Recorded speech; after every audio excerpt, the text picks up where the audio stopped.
Aucun test de la CEDEAO ne prévoit les sanctions qui ont été prononcées. L'objectif de la CEDEAO, c'est la libre circulation des personnes et des biens. Donc, en principe, nous devons avoir une CEDEAO des populations et non une CEDEAO des chefs d'État. Au mépris des droits fondamentaux du peuple nigérien, la CEDEAO a pris des décisions pour sanctionner. On ne peut pas sanctionner tout un État. C'est contraire non seulement au droit communautaire, mais aussi au droit international. Alors, cette attitude de la CEDEAO nous rappelle d'autres attitudes de certains États. Par exemple, en Europe, lorsque vous voyez qu'il y a un État européen qui est en difficulté, tous les autres États s'unissent pour le faire sortir de la difficulté. Mais c'est le contraire en Afrique. C'est comme si les États africains, particulièrement la CEDEAO, au lieu d'aider le Niger à sortir de cette période difficile, non, elle veut condamner le Niger à succomber. Vous n'êtes pas sans savoir qu'au niveau de la CEDEAO, il y a plusieurs instances. Nous avons la conférence des chefs d'État, nous avons le Parlement de la CEDEAO et nous avons la Cour de justice de la CEDEAO. La décision que la Cour a rendue hier, cette décision n'est fondée sur aucun élément juridique.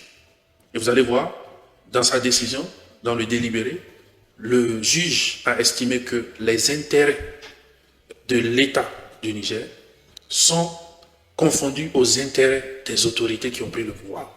Alors que partout au monde, on fait la distinction entre l'État du Niger et les autorités qui gouvernent.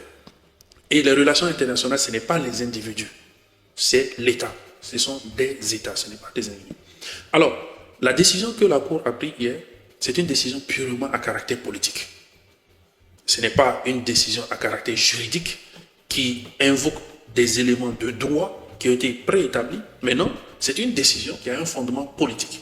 Or, au niveau des instances de la CEDEAO, les structures qui sont chargées de prendre des décisions politiques, c'est particulièrement le Parlement de la CEDEAO.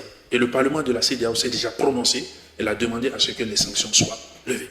Nous avons la ferme conviction qu'aujourd'hui, la marche dans laquelle est engagé notre pays, notre peuple, c'est également le sort positif qu'il connaît en dépit de toutes les hostilités, ces victoires qui se succèdent du fait de la volonté d'Allah subhanahu wa ta'ala. Rappelez-vous, quand le mouvement M62 voudrait manifester par le passé, et à chaque fois que nos manifestations sont interdites, nous retournons vers Allah subhanahu wa ta'ala à travers des jeûnes et à travers des prières. Et cette activité rentre dans le même cadre parce que nous étions convaincus, si on nous empêche de jouir des textes logos et que nous tendons nos mains vers Allah subhanahu wa ta'ala, il va nous amener à la miséricorde. Ce sont ces prières-là qui ont fait en sorte que Dieu a entendu le cri de quelques des citoyens et a changé la situation et a nous amené des autorités qui sont aujourd'hui à notre écoute.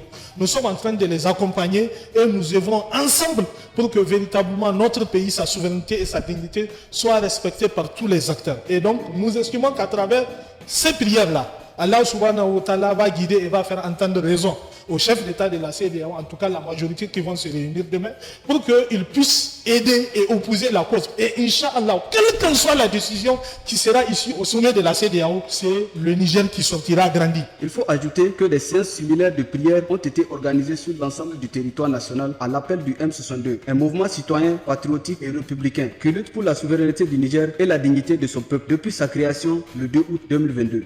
Ba mu da wata ƙasa in ba wata ƙasa ba. Wajibi ne a gare mu so ƙasar mu Nijar. So kuma ba na bashi ba, ba na munafinci ba, ba na yaudara ba, na zuci, na gaskiya.